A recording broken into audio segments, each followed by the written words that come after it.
Okay. Yep, there you go, perfect.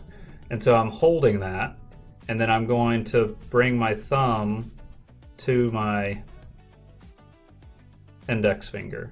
So I'm turning it on while pressing the muscle, okay? And so you can also relax it too and just kind of give some pressure on it. So just a straight pinch, and then you can do a set of 15 afterwards to kind of calm it back down. It's kind of like if you had a knot in your neck and you're like, oh, push on it really hard, but then you don't want them to push on it hard all the time.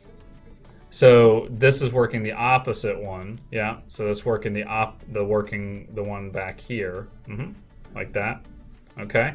And then if you grabbed a towel or and rolled it up, and it's almost then like you're squeezing your brake handle. Yep. And then the thicker it is, the more like a handle it'll be, and so then you're training that muscle to actually do that. But you're always going back to, if it hurts, is that I'm going to go release it first and then train it. So it's almost, think it like we talked about the needling. I'm control alt delete it, and then I got to.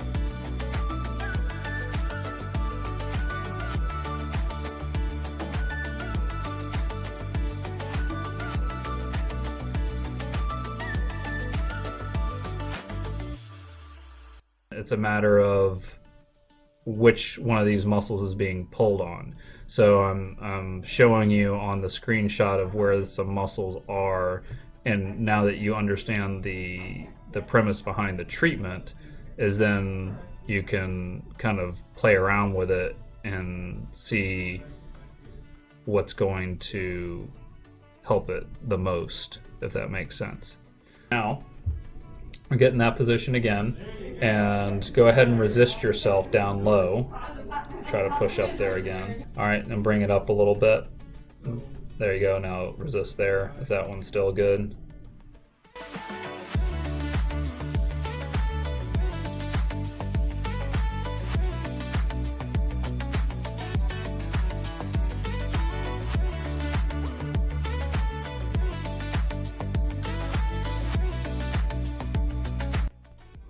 Well, but now you know that telehealth works. Yeah, and you're amazing on telehealth. Thank you so much. I really appreciate it. No, I appreciate you being willing to work with us like that, and so. No, you're great. So thank you.